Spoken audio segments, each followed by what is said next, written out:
That's where the vast majority of the contamination has gone. For each devastating strike, there's a deadly chain reaction. An item of ordnance struck this building. Any ammunition which didn't detonate on that initial blast has been kicked out. It's been thrown from here, and it can travel up to several hundred metres.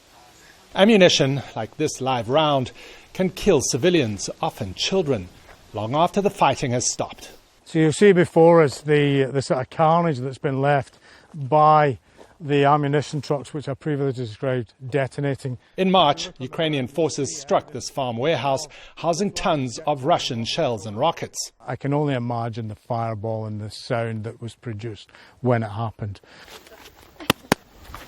For this explosive ordnance disposal team in Cherniv, we don't go in aggressive. Obviously, there's a threat out there. The threat is very real. We will continue with the search straight forward. If I say stop at any time, you stop immediately. Advance!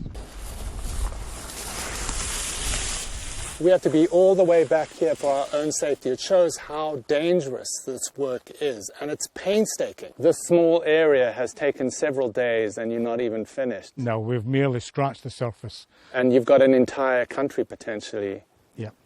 How do you possibly do that job? If me doing this job and being here in Ukraine, removing one item, however small or however large it is, saves one life, then for me personally, that's a goal that I have reached.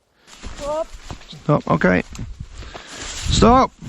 When they spot a suspected shell, everyone come back! Team leader John Aldridge must go it alone. Using only his fingertips. John works very, very carefully.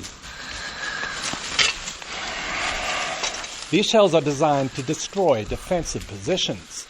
If armed, even the slightest nudge could set it off. What is it like when you're there scrabbling through, not knowing what exactly you're going to find? Yeah, it's an interesting one. I think it's something that you get used to after time, but there's still that element of, you know, sort of adrenaline kicking in a little bit, yeah, and a few beads of sweat. This shell can be moved safely. Great. Soon they'll have Ukrainian team leaders clearing their own land. This will be an enormous task, says Natalia, since all this must be done carefully. You just can't rush this job. Nice and steady, yeah? Even if this war stopped today, it could take years for her country to be safe. David Mackenzie, CNN, Cherniv, Ukraine.